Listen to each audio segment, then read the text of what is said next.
ৰাজ্যৰ ভেঞ্চাৰ বিদ্যালয়সমূহক লৈ হাইস্কুল শিক্ষক সংস্থাৰ সৈতে অসম চৰকাৰৰ শিক্ষা বিভাগৰ বিষয়ববীয়াসকলৰ সৈতে বৈঠক অনুষ্ঠিত হৈছিলে। তাৰ পিছতেই অসম হাইস্কুল শিক্ষক সংস্থাৰ জৰুৰী জাননী। আমি চাওঁ আহকচোন, প্ৰত্যেক জিলাৰ বৰ্তমানলৈকে অপ্ৰাদেশিকৃত হৈ থকা বিদ্যালয়সমূহৰ তালিকা অহা ইংৰাজী 26/11/2023 তাৰিখৰ ভিতৰত ৰাজ্যিকৰ কাৰ্যালয়ত জমা দিয়া সন্দৰ্ভত প্ৰতি মাননীয় অসম হাইস্কুল শিক্ষক সংস্থাৰ সকলো জিলাৰ সভাপতি আৰু সম্পাদক মহোদয়, বৰ্তমানলৈকে ৰাজ্যত অপ্ৰাদেশিকৃত হৈ থকা বিদ্যালয়সমূহৰ তালিকা প্ৰতিখন জিলাৰ ৰাজ্যিক কাৰ্যালয়ত জমা দিয়াৰ শেষ তাৰিখ 26 নৱেম্বৰ।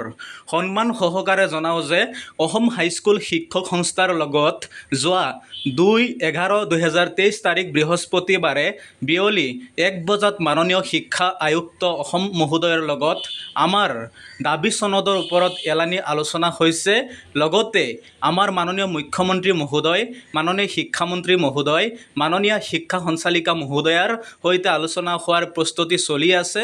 আলোচনাৰ সময়ত শিক্ষা আয়ুক্ত মহোদয়ে বিচৰা তথ্য হিচাপে বৰ্তমান অপ্ৰাদেশিকৃত হৈ থকা বিদ্যালয়সমূহৰ এখন তালিকা অতি প্ৰয়োজন হৈছে।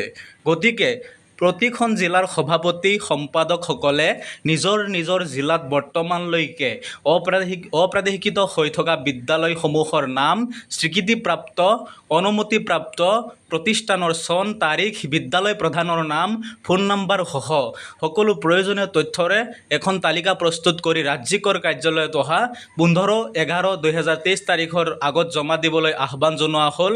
বিষয়টো অতি গুৰুত্ব সহকাৰে ল'বলৈ জিলা বিষয়ববীয়াসকলক অনুৰোধ জনালোঁ।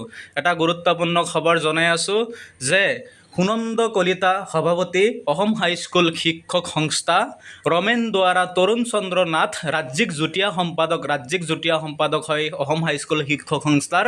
তেওঁলোকে জৰুৰী জাননী ইতিমধ্যে প্ৰকাশ কৰিছে।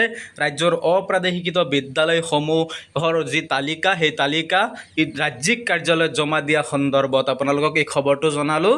যিসকলে নতুনকৈ আহিছে, চেনেলটো ছাবস্ক্ৰাইব কৰা নাই, তেওঁলোকে অনুগ্ৰহ কৰি চেনেলটো ছাবস্ক্ৰাইব কৰি থ'ব।